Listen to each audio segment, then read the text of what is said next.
আপনি হয়তোবা আপনার সন্তানের জন্য অনেক অর্থ ব্যয় করছেন, তাকে কোনো অভাব বুঝতে দিচ্ছেন না, তার পেছনে অঢেল টাকা খরচা করছেন, তার যা প্রয়োজন সবকিছু আপনি মেটানোর চেষ্টা করছেন। কিন্তু একটা কথা সবসময় মাথায় রাখবেন, আপনি আপনার সন্তানের জন্য যতই অর্থ ব্যয় করছেন তার থেকে সবচেয়ে গুরুত্বপূর্ণ হচ্ছে আপনার সন্তানের সাথে একটা কোয়ালিটি টাইম স্পেন্ড করা। হ্যালো এভরিওয়ান, আসসালামু আলাইকুম। তো বাচ্চাদের নিয়ে মাঝে মাঝে ঘুরতে বের হতে হয়, তো সেই উপলক্ষেই বাচ্চাদের নিয়ে একটু ঘোরাঘুরি করতে বের হয়ে গিয়েছিলাম। বরিশালে নতুন একটা রেস্টুরেন্ট ওপেন হয়েছে, যেখানে বাচ্চাদের জন্য একটা আলাদা জোন আছে খেলার জন্য।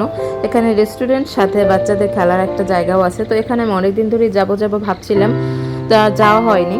তারপর সময় যখন পেয়ে গেলাম তো ভাবলাম বাচ্চাদের নিয়ে একটু ঘুরে আসি, ওদের মাইন্ডও ফ্রেশ হবে। যেহেতু আমার বার্থডের দিন ছিল, সেহেতু বার্থডে উপলক্ষে একটু ঘোরাফেরা খাওয়া দাওয়া হবে, সাথে বাচ্চাদের একটু খেলাধুলা হবে।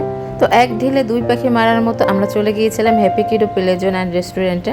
এই রেস্টুরেন্টের প্লেজনের অপশনটা খুব সুন্দর, খুব ভালো গোছানো, তেমনি এখানে রেস্টুরেন্টটাও খুব ভালো পরিবেশ। তবে আমার এখানে যতটুকু ধারণা, এখানে 6 মাস থেকে 7 বছর পর্যন্ত বাচ্চারা খেলতে পারবে। তো এই তো আমার বাচ্চাকে বসিয়ে দিলাম বলের ভিতর, সে তো বল পেয়ে খুবই খুশি।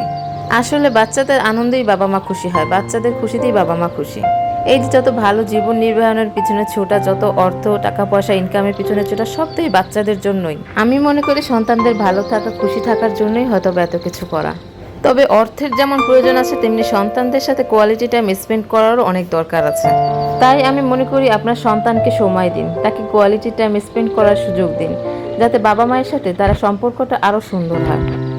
সন্তানের সঙ্গে কাটানো প্রতিটা ভালো মুহূর্ত সন্তানের জীবনে অনেক গুরুত্বপূর্ণ ভূমিকা পালন করে।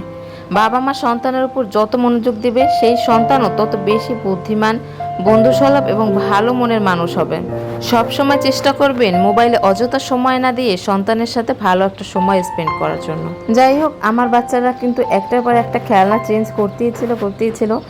সে মানে তার খুশি আর দেখে কি, সে একটার পর একটা খেলনা উঠছিল আর নিজের সময়টা অনেক সুন্দরভাবে এনজয় করছে। আমরা সেখানে 2 ঘন্টার মতো স্টে করেছিলাম। তো 2 ঘন্টা বাচ্চা তো অনেক খুশি হয়েছিল, তার খুশি আর দেখে কে।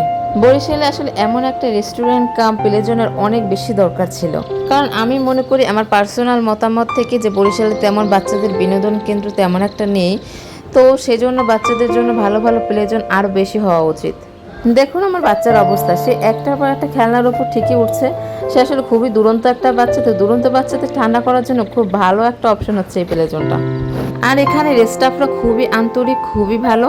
তারা বাচ্চাদেরকে খুব ভালো টেক কেয়ার করতে পারে। আপনার পুরোটা সময় আপনি এনজয় করতে পারবেন বাচ্চাদেরকে তাদের কাছে দিয়ে। আমার বাচ্চাটা এখানে খেলে এত বেশি এক্সাইটেড হয়ে গেছিল, তাকে তো বাসায় আনা যায়নি, তাকে খুব জোরাজুরি করে তারপরে বাসায় আনতে হয়েছে। যাই হোক, তাকে এই প্রতিশ্রুতি দিয়ে বাসায় নিয়ে এসেছে যে নেক্সট টাইম আমরা কিছুদিন পরে আবার যাব। তো কেমন লাগলো আমার আজকের ভিডিও সেটা অবশ্যই জানাবেন। সবাই ভালো থাকবেন, সুস্থ থাকবেন। দেখা হবে নেক্সট কোনো ভিডিওতে। ধন্যবাদ।